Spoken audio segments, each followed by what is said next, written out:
We've all heard the expression thinking outside the box. There's something magic about going beyond the boundaries which usually confine you. But what if there's an easier way to attain success, whether it's in your business, your organization, or even your personal life? Yes, thinking inside the box. Maybe there's a secret there that's been hidden from you for all these years. We're going to be talking about that on this week's episode of the State of Greater Western New York Report, which, as always, is brought to you by. Each week, our community makes history. Each week, you make history. And each week, there's only one source to turn to for the first take on history. You know what that is?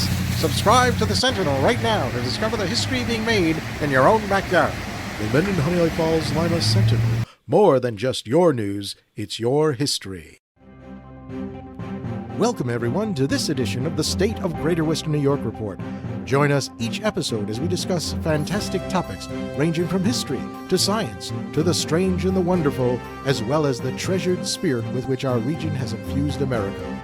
We challenge you to consider all things Greater Western New York, from our region's very beginnings to how it inspires, how it empowers, and why it is so admired.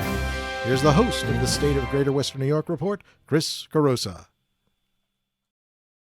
Hi there, and welcome to another edition of the State of Greater Western New York Report. We're going to be talking about, well, something that you can apply almost anywhere, not just in the Greater Western New York region. Certainly, you can do it within your business. You can do it within your organization that you happen to belong to. You can even do it for yourself. It's something that I like to call thinking inside the box. That's right. We're going to be talking about using some very specific industry examples, how thinking inside the box can really give you an advantage that you didn't know you had.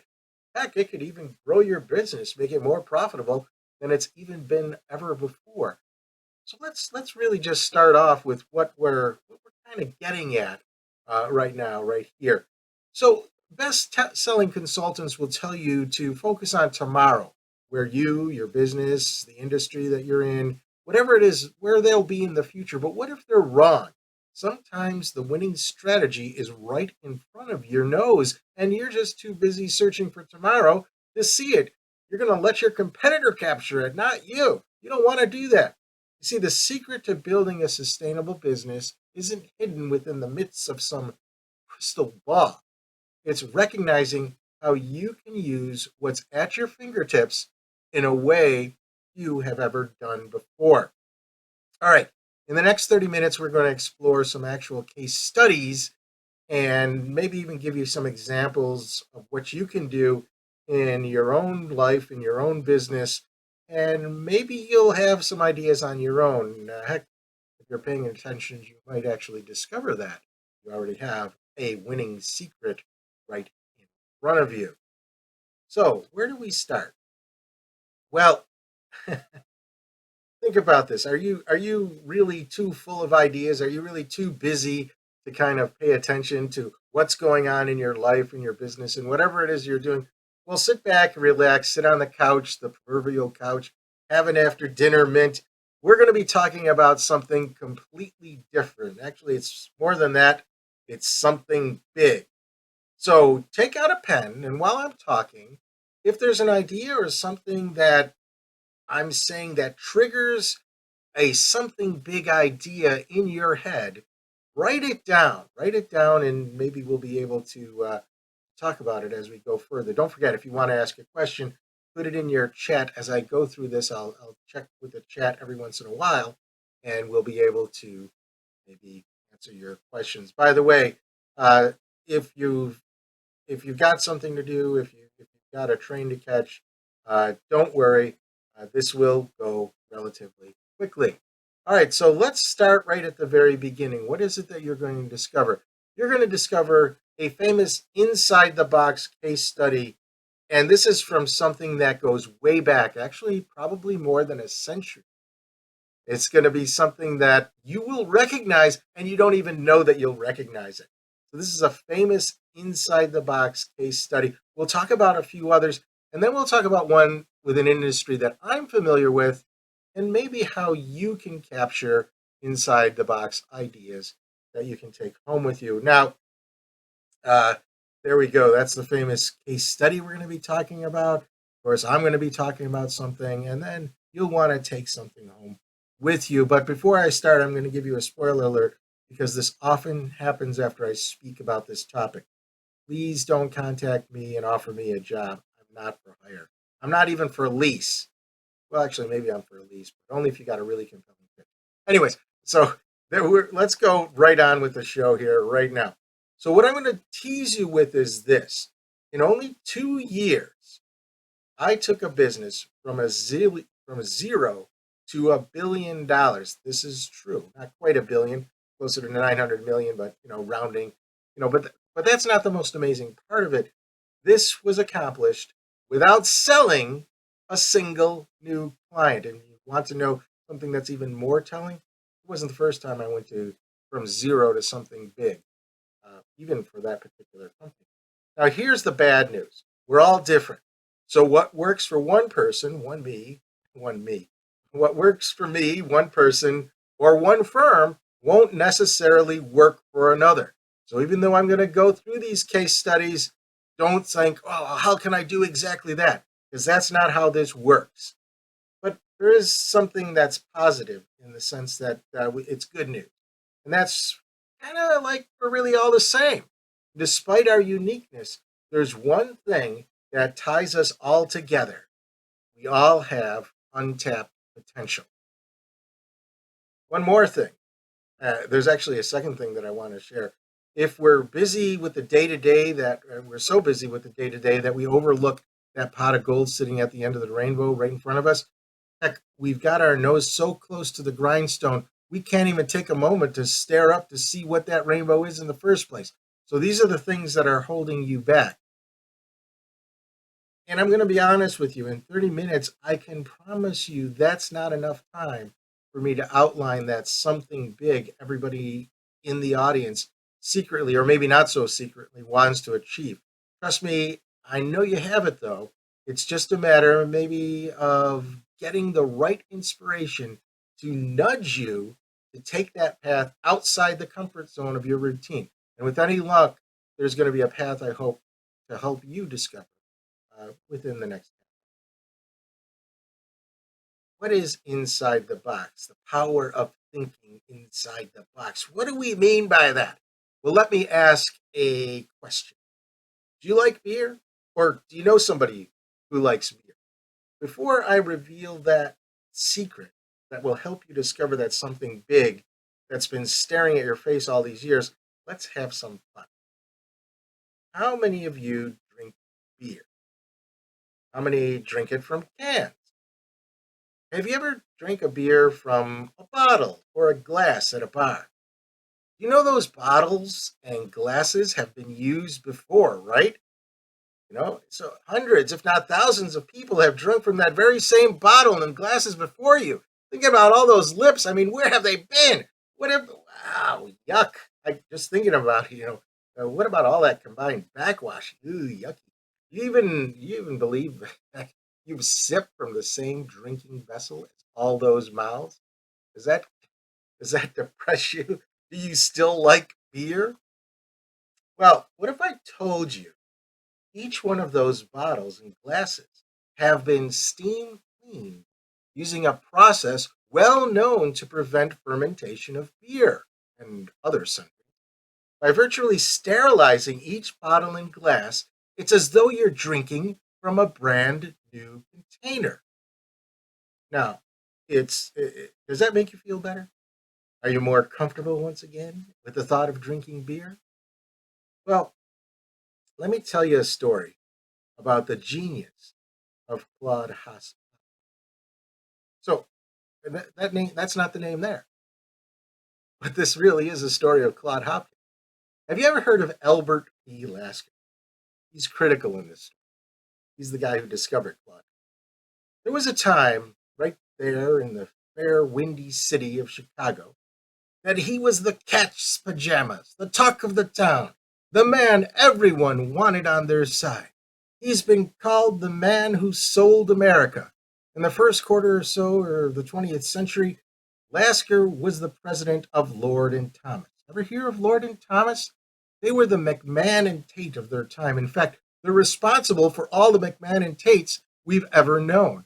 For those of you too young to remember, the most famous employee of McMahon and Tate was one Darren Stevens, husband of Samantha, aka Bewitched. Now, McMahon and Tate was a fictitious advertising firm on a TV series popular during the Mad Men era of advertising. Well, you know Mad Men, that's another series that came out a couple of decades later. But the first Mad Men were born in the offices of Lord and Thomas. That's Albert Lasker's firm. He virtually created the advertising industry as we know it today. He wasn't merely a copywriter. He was a visionary that mined the greatest copywriters. Among those greatest, and some recognize him as the greatest, was Claude Hopkins. Lasker discovered Hopkins while reading one of his ads. It was an ad for Schlitz beer. What Hopkins did in that ad made him famous. And he did that repeatedly in every ad he created, and that would make him rich. Lasker knew talent when he saw it, and he saw it in Hopkins. Lasker desperately wanted to hire Hopkins. So the two met. Lasker asked Hopkins what genius inspired him to write that Schlitz ad. Hopkins then told Lasker a story that if you're in the advertising business, you should have heard a million times by now. Hopkins proceeded to tell Lasker the story of how he was invited to take a tour of the Schlitz brewery in anticipation of his constructing an ad for them. The eager plant manager hurriedly showed Hopkins past more than the mundane portions of the facility.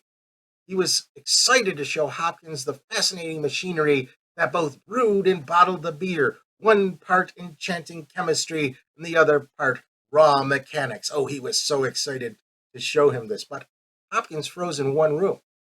The manager said the room offered nothing of interest, nothing of differentiating value. Okay, he didn't use the term differentiating value.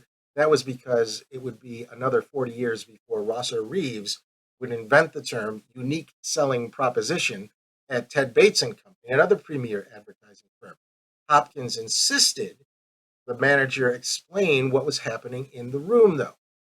Oh, that's just where the bottle washing occurs. We steam clean the bottles because it prevents fermentation of the beer. Everybody does it. Let's move on. You'll really find something more interesting in the next room. But Hopkins did not move on. He had found its answer. He knew what the Schlitz ad would say. When he told his client, he was met with an incredulous gasp. But everybody does it. We'd be laughed at. Besides, if it works, they'd immediately copy it. Hopkins then laid out it, in very plain language for the client to see. He expressed a wisdom we might now call seeing the forest for the trees. He told the good folks at Schlitz, yeah, everyone steam cleans their bottles. All the other brewers know about brewers steam cleaning their bottles, but the customers don't. The first one to tell a customer they do it, steam clean the beer, the first one who tells them will own the concept. Schlitz will be the first one to own we steam clean our bottles because it prevents beer fermentation. All others who then try to make the same claim will only have their audience think of Schlitz. It was this ad that caught the eye of Lasker and brought Hopkins into the firm of Lord and Thomas. So discovering the winning secret you already know, but don't know you need to do what Hopkins did. What did he do? Did you see what he did? He didn't invent anything new, well, anything physical. He took an existing function and repurposed it in a highly profitable way. This is the way it is with most of the famous business successes. They did not invent the mousetrap. They didn't even invent a better mousetrap. They took that simple mousetrap and used it in a novel way that spoke to the market. You know what I mean? Henry Ford did not invent the automobile. He found a way to make it cheaper and more affordable, and because of this, it became a rich selling method for him. He sold cars cheap, affordable, and the masses bought them. Ray Kroc Didn't invent the fast food joint. Neither did the McDonald's brothers, for that matter. He found a way to take an existing concept and make it more appealing for the market. Steve Jobs, IBM, and Michael Dell, did not invent the personal computer. They found ways to package the technology that appealed to their sometimes niche audience.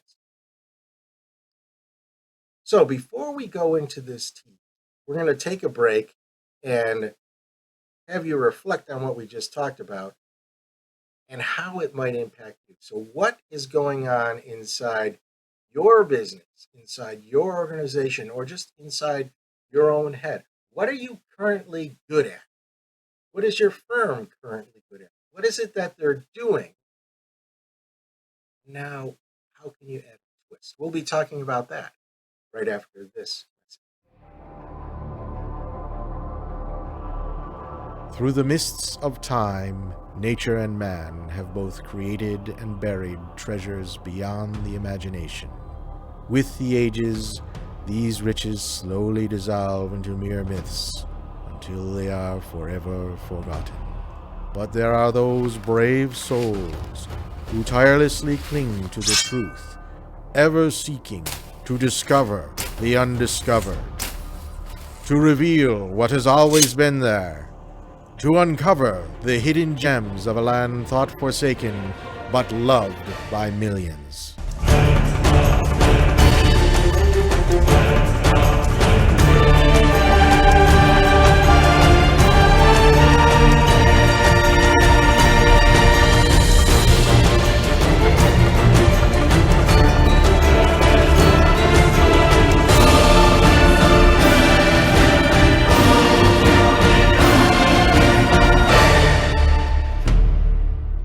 50 Hidden Gems of Greater Western New York. Discover the secrets in your own backyard. Buy your copy now at 50hiddengems.com. Welcome back, and I just want to apologize to those of you who are watching this live. Zoom sometimes turns off the sound from the videos, and I have to manually turn it on, so I didn't recognize that until after if the commercial started playing. Well, let's get back to our story here and talk about going from 0 to a billion. This is a true life story. I can't give you all the details because it involved a firm that I used to work for, but let me give you a hint about what it was that allowed me to do this, and maybe it's something that you could think of for your own business. Now, this was one of the businesses that I worked for. It happened to be an investment business, and they had clients. And what I did was I figured out a way how to serve the existing. Now, I had an unfair advantage when I worked there. I wasn't paid to like look at investments. I wasn't paid to bring in clients. I was just an operations guy. And you're thinking, wait a second, you're not on the money making side of the business. How does that give you an unfair advantage?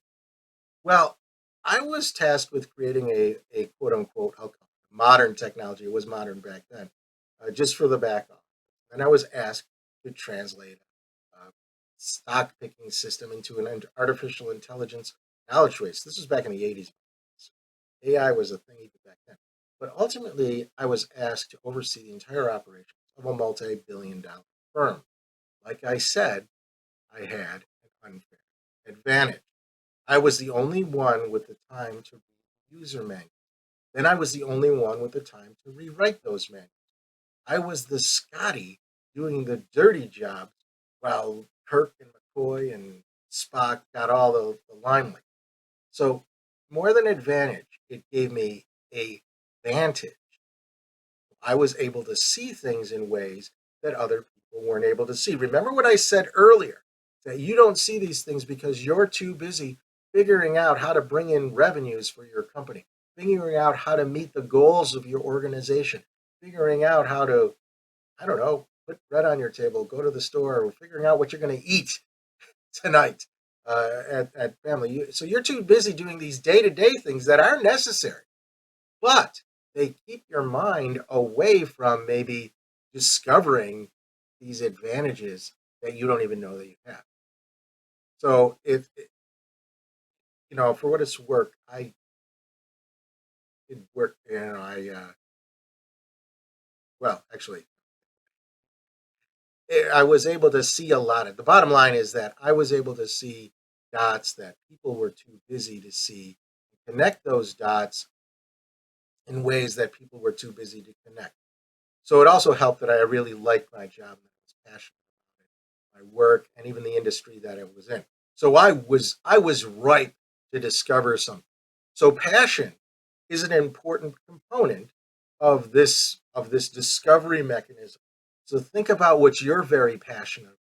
It could be your work, it could be your community, it could be some organization you're in, it could be a hobby that you have, something that you're passionate in, and you want to do something that moves it to the next level.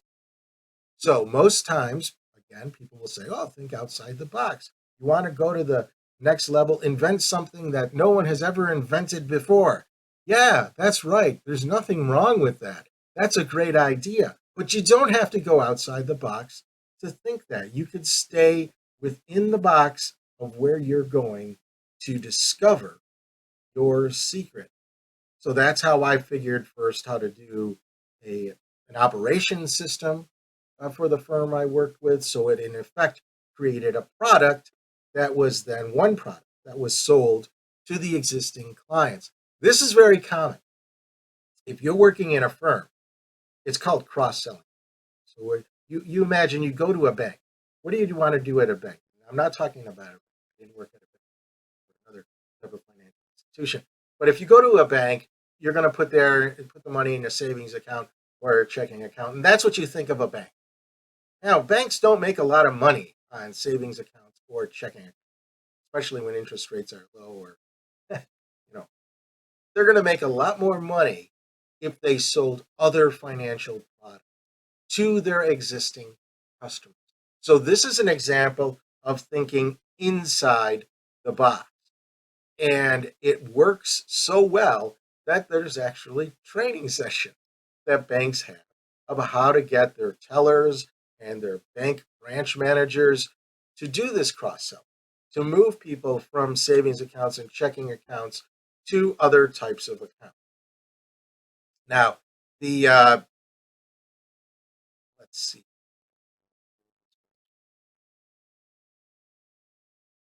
go over here for a second. This place so I can just sort of tell you more about what I'm talking about in terms of these finding clients, using your existing clients and finding something that you can sell them. So that's in the banking industry. What other industries do we have that might be an example of? So it's let's think of a retail sales. Let's talk about a computer sales store. So a computer sales store will sell computers, and that's how it makes its money. But any kind of retail shop, there's a limited margin. So what do you have to do to think inside the box there? Well, if you're doing a good job selling computers, you have customers that are loyal to you, and they keep coming back to you to buy more computers. But again, the margins are very small. What are the higher margin sort of services that you can offer those same customers? So one of the highest margins is service. So you could service those computers, whether it's installation or it's ongoing maintenance. You can charge a service charge. So if you look at what you do, what happens when you go to stores now, if you go to Best Buy or if you order from Dell computer directly or any kind of store that sells an appliance for them, they give you the option of buying a maintenance agreement. And that maintenance agreement actually increases the profits that they get on each sale. So that's an example of thinking inside the box. Same thing could be said for lawnmowers, for any sort of piece of equipment that you sell. Now, if you don't sell equipment, let's say that you sell a service. Well, the, the financial business is a type of service business, but let's say that you're consulting, a management consulting, or you're selling consulting services to businesses? Well, you're going to start with a prime sort of expertise that you're going to be selling to those clients. But that prime expertise has branches, and those branches will allow you to expand. So let's say that you're a management consultant. So a management consultant is very managers how to really run their firms so that they can increase profits. Well, when you get right down to it, there's two ways of increasing profits: increasing revenues or decreasing expenses. And so that's what you're telling them as a management consultant. Then you realize, well, look, it's a lot easier to increase revenues than it is to decrease expenses. You can only cut so much in the business before you can't cut anymore. So you've got to increase revenues.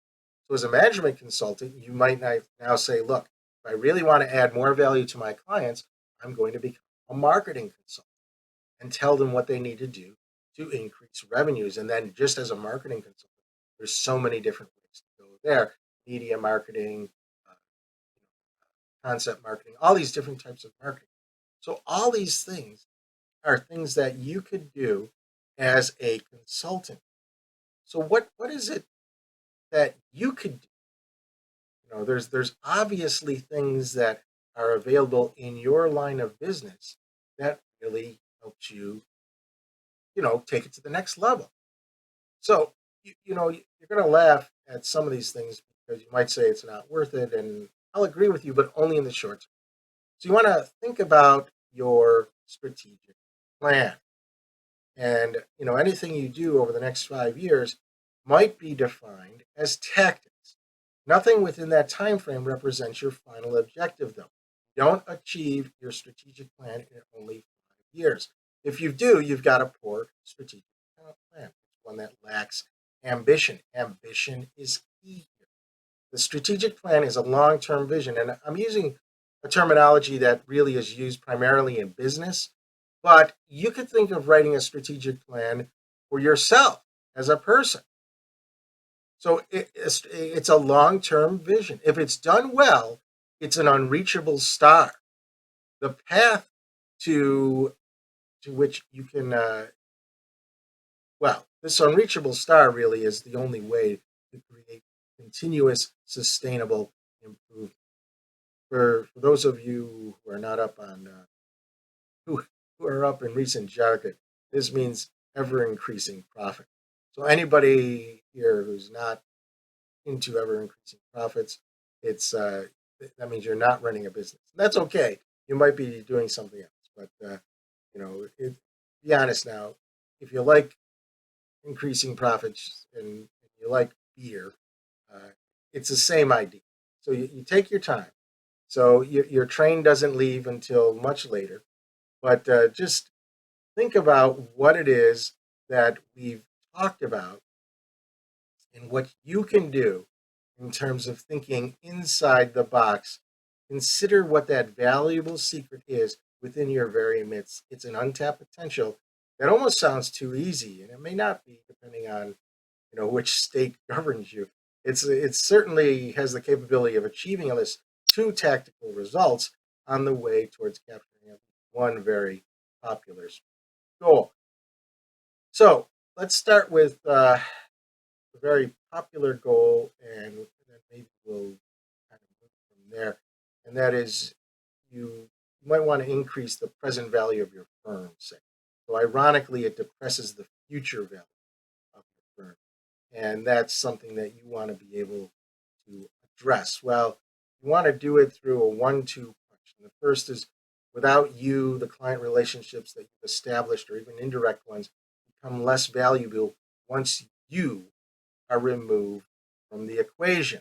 So that's what I mean about this present value actually reduces the future value. If your business, if your activity depends too much on you, then it's going to go with you.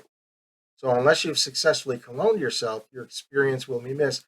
Thus, it reduces the practical value of your firm, which incidentally is why we earn out actually is the most preferred exit strategy within most industries. The buyer wants that person who established the client relationships to stay around for a while. So, and the clients are really key to successful business sustainability.